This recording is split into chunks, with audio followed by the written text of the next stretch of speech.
ಇನ್ನು ಬೆಳಗಾವಿಯ ಓಬಳಾಪುರದಲ್ಲಿ ಮತಾಂತರದ ಈ ಆರೋಪ ಏನು ಕೇಳಿಬಂದಿದೆ. ಈ ವಿಚಾರವಾಗಿ ಓಬಳಾಪುರ ತಾಂಡಾದಲ್ಲಿ ಭಾರೀ ಮತಾಂತರ ನಡೀತಾ ಇದೆ. ಚಿಕ್ಕೋಡಿಯಲ್ಲಿ ಪ್ರಮೋದ್ ಮುತಾಲಿಕ್ ಇದರ ಬಗ್ಗೆ ಆಕ್ರೋಶವನ್ನ ವ್ಯಕ್ತಪಡಿಸಿದ್ದಾರೆ. ಮತಾಂತರ ನಿಷೇಧ ಕಾನೂನು ಇದ್ರೂ ಕೂಡ ಮತಾಂತರ ಹೆಚ್ಚಳ ಆಗ್ತಾ ಇದೆ. ಕಾಂಗ್ರೆಸ್ ಪಕ್ಷವೇ ಈ ಮತಾಂತರಕ್ಕೆ ಕುಮ್ಮಕ್ಕು ಕೊಡ್ತಾ ಇದೆ. ಕಾರ್ಯಕರ್ತೆಯರನ್ನ ಬಂಧಿಸುವಂತೆ ಮುತಾಲಿಕ್ ಒತ್ತಾಯ ಮಾಡಿದ್ದಾರೆ. ಸರ್ಕಾರದ ವಿರುದ್ಧ ಆಕ್ರೋಶವನ್ನ ವ್ಯಕ್ತಪಡಿಸಿದ್ದಾರೆ.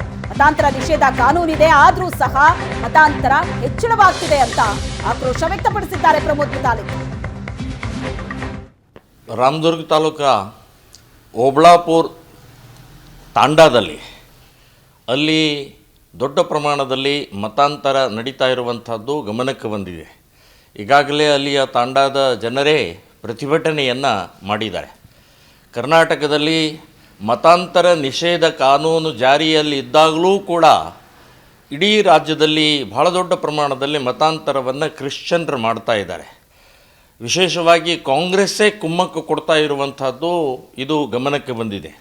ಹಾಗಾಗಿ ಅಲ್ಲಿ ಒಬ್ಬ ಅಂಗನವಾಡಿ ಕಾರ್ಯಕರ್ತನೇ ಬಹಳ ದೊಡ್ಡ ಪ್ರಮಾಣದಲ್ಲಿ ಅದನ್ನು ಒತ್ತಾಯದಿಂದ ಮತಾಂತರ ಮಾಡ್ತಾ ಇರುವಂಥದ್ದು ತಿಳಿದು ಬಂದಿದೆ.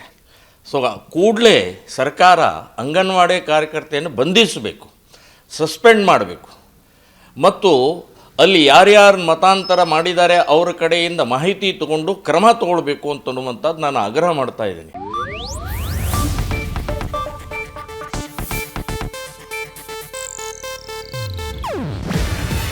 ಇದು ಏಷ್ಯಾನೆಟ್ ನ್ಯೂಸ್ ನೆಟ್ವರ್ಕ್ ಪ್ರಸ್ತುತಿ. ನೀವು ನೋಡ್ತಿದ್ದೀರಾ ಏಷ್ಯಾನೆಟ್ ಸುವರ್ಣ ನ್ಯೂಸ್.